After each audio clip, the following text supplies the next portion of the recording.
ആ സ്റ്റെപ്പ് ഇങ്ങനെ ആക്കിയാ എനിക്ക് കുറച്ചുകൂടി എളുപ്പമായിരുന്നു. സത്യക്ക് അറിയാവുന്ന രീതിയിൽ കളിച്ച് ഞാൻ അത് ഫോളോ ചെയ്തോളാം.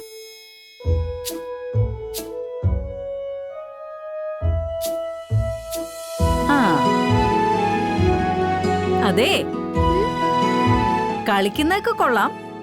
1ാം സ്ഥാനവും കൊണ്ട് ഇങ്ങോട്ട് വരാവൂ. അത് പിന്നെ ഉറപ്പല്ലേ ശാരദാമ്മേ? ഓ,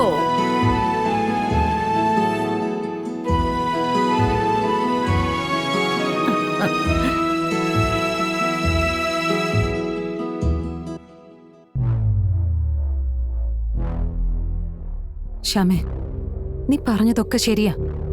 പക്ഷെ ഈ അവസ്ഥയിൽ നമ്മള് ഇതുവരെ പറഞ്ഞു തീർന്നില്ലേ?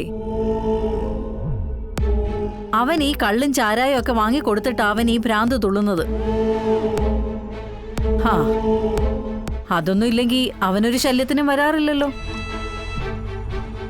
ആ സുസ്മിതയാന്നേ അവനെ കൊണ്ട് കുഴപ്പങ്ങൾ മുഴുവൻ ആ വീട്ടിലുണ്ടാക്കുന്നത്.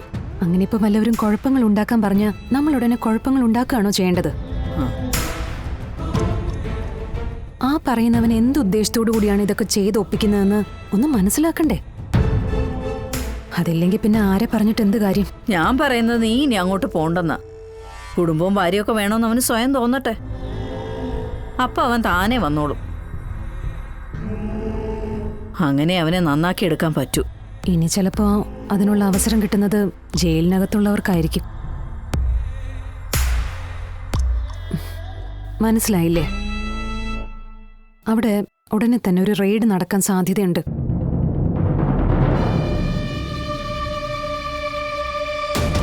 ചന്ദ്രബോസും സുസ്മിതയും രോഹിത്തും കൂടി നടത്തുന്ന ഇല്ലീഗലായിട്ടുള്ള പല ബിസിനസ്സുകൾക്കും രഹസ്യാന്വേഷണ വിഭാഗത്തിന്റെ നോട്ടം എത്തിയിട്ടുണ്ട്. പിടിക്കപ്പെട്ട രോഹിത് അകത്ത. ചന്ദ്രബോസിന്റെ ബുദ്ധിയായത്. എല്ലാ ചുമതലകളും രോഹിത്തിനെ ഏൽപ്പിച്ചുകൊണ്ട് രോഹിത്തിന്റെ പിന്നിൽ നിന്നുകൊണ്ടുള്ള കളി. പിടിക്കപ്പെട്ട പോലീസിന്റെ മുന്നിലേക്ക് ഇട്ടുകൊടുക്കാൻ ഒരാള്, അതായിപ്പോ രോഹിത്. ചന്ദ്രബോസിന്റെ തന്ത്രങ്ങൾ ഫലിച്ച രോഹിത് ഇന്ന് അറസ്റ്റ് ചെയ്യപ്പെടും. കുഞ്ഞിച്ചപ്പോ രോഹിത് കണ്ടില്ലേ അമ്മ? ഇത്രയൊക്കെ ചെയ്തിട്ടും അവനൊരാപത്ത് വന്നു എന്നറിഞ്ഞപ്പോ ഇവളുടെ സ്വഭാവമേ മാറിയത് കണ്ടോ? ഇത്രയും നേരം സംസാരിച്ച മുഖമാണോ ഇവൾക്ക്? അത് പിന്നെ അങ്ങനെയല്ലേ മോളെ വരൂ. എത്രയൊക്കെ വന്നാലും അവൻ അവളുടെ കഴുത്തില് താലി കെട്ടിയതല്ലേ.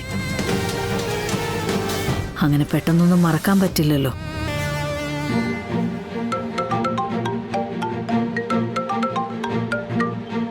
ഹലോ,